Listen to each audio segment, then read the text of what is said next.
for organizing this excellent interactive session. Respected panelists on the dais. Um, the environmental sustainability is the most important thing in the today's world, and we have been talking in terms of particularly the third world nations. We had earlier 2 decades back, if you see, it's all import of technology and the suitability and the adaptability to the Indian environment. Things have gone a long way now. So everybody realized the need for having the environmental sustainability. I was mentioning the day before yesterday with Chittaranjan, there used to be all, very flashy buildings which consume a lot of energy, and almost many of them, all the 24 hours you need to put on the lights as well as the air conditioning. If you remember 25-30 years back, people didn't have the AC vehicles in Mumbai. And my MMRD commissioner used to go by ambassador car, non-AC, and his cabin was non-AC. Our office was non-air conditioned. We had beautiful way, windy and good ventilation and lighting. From there we have travelled a long way to going to very flashy buildings, then glass facade.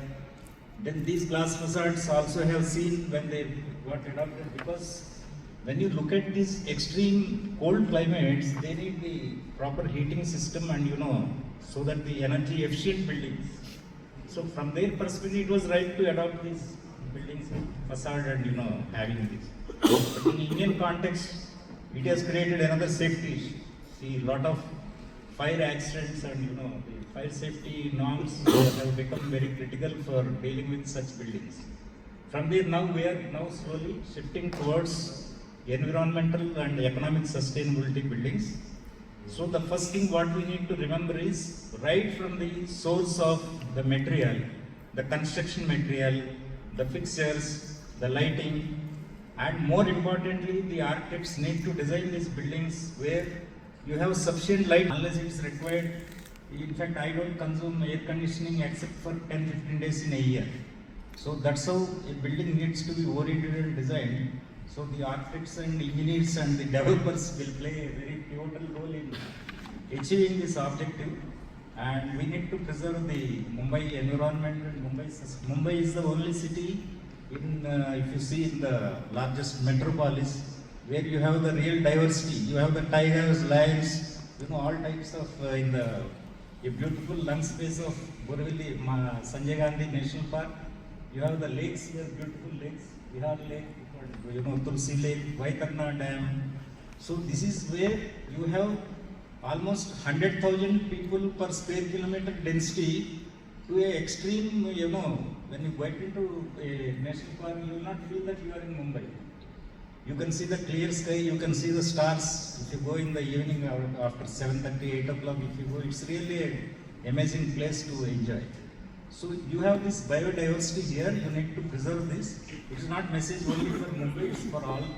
So in the Mahapreet, what we are doing, Mahapreet is established with renewable energy and infrastructure development objectives, where we have the expertise from extreme environmental financing, then the most important renewable energy, all the electrical experts are there, to town planning, urban planning and civil engineering. I am a civil engineer as introduced. So we have the wide variety and spectrum of the expertise available. What we are trying to do is, the government has entrusted around 26,000 slum units to be redeveloped, because they have been languishing for last 25-30 years for various reasons.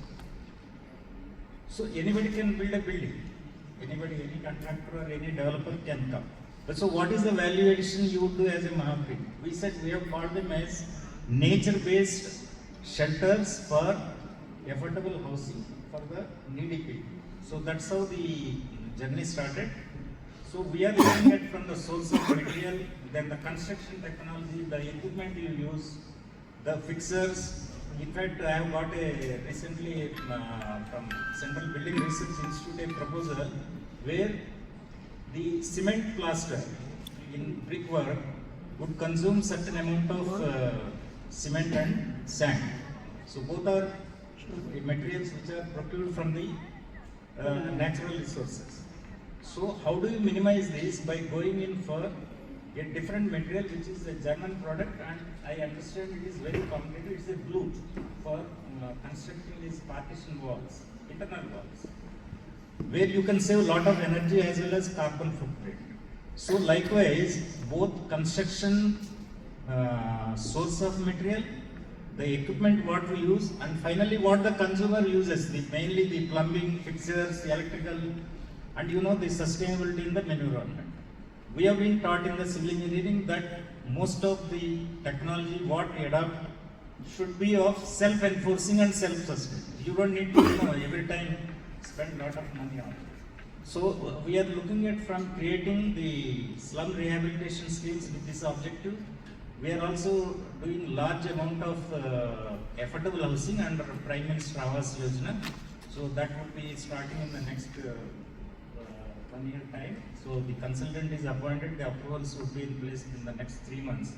So the third one is, we are trying to create large townships where in nature-based affordable housing as well as the sale component could get involved in this, and where we will be all doing with district cooling systems wherever possible. District cooling is one, then the waste to energy, then the solid waste management, where we can do the better environmentally sustainable treatment plants, and mostly the material and the technology what we use here.